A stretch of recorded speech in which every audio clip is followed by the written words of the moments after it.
চিকেনের রেসিপির মধ্যে আমার ড্রামস অফ হেভেন সবথেকে বেশি পছন্দের। তোমাদের কোনটা পছন্দ আমাকে কমেন্টে জানিও। যেটা বানানোর জন্য প্রথমে আমি একটা পাত্রে একটা ডিম ফেটিয়ে নিয়েছি, আর রসুন বাটা, গোলমরিচ গুঁড়ো আর লঙ্কার গুঁড়ো নিয়েছি।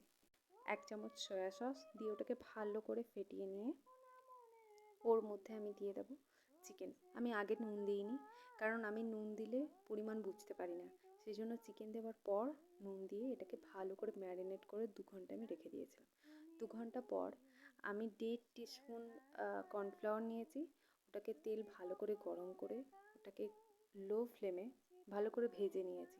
ভেজে নেওয়ার পর একটা কড়াইতে সামান্য তেল নিয়ে রসুন আর কাঁচা লঙ্কা কুচি দিয়ে পেঁয়াজ দিয়ে হাই ফ্লেমে ওটাকে নেড়ে নিয়েছি, যাতে ওটার মধ্যে ক্রাঞ্চিনেসটা থাকে। তারপর একটা বাটির মধ্যে টমেটো সস, সয়া সস আর ব্ল্যাক পেপার গুঁড়ো ওটাকে ভালো করে গুলিয়ে নিয়ে একটু সামান্য জল আর চিনি দিয়ে গুলিয়ে ওটা কড়াইতে দিয়ে জাস্ট 30 সেকেন্ড নাড়াচাড়া করেছি। তারপর ভাজা চিকেনটা দিয়েছি, দিয়ে 2 মিনিট মতো নাড়াচাড়া করেছি ভালো করে। নাড়ানোর পর আমি এটাকে সার্ভ করেছি। আপনারা বাড়িতে বানাবেন আর জানাবেন।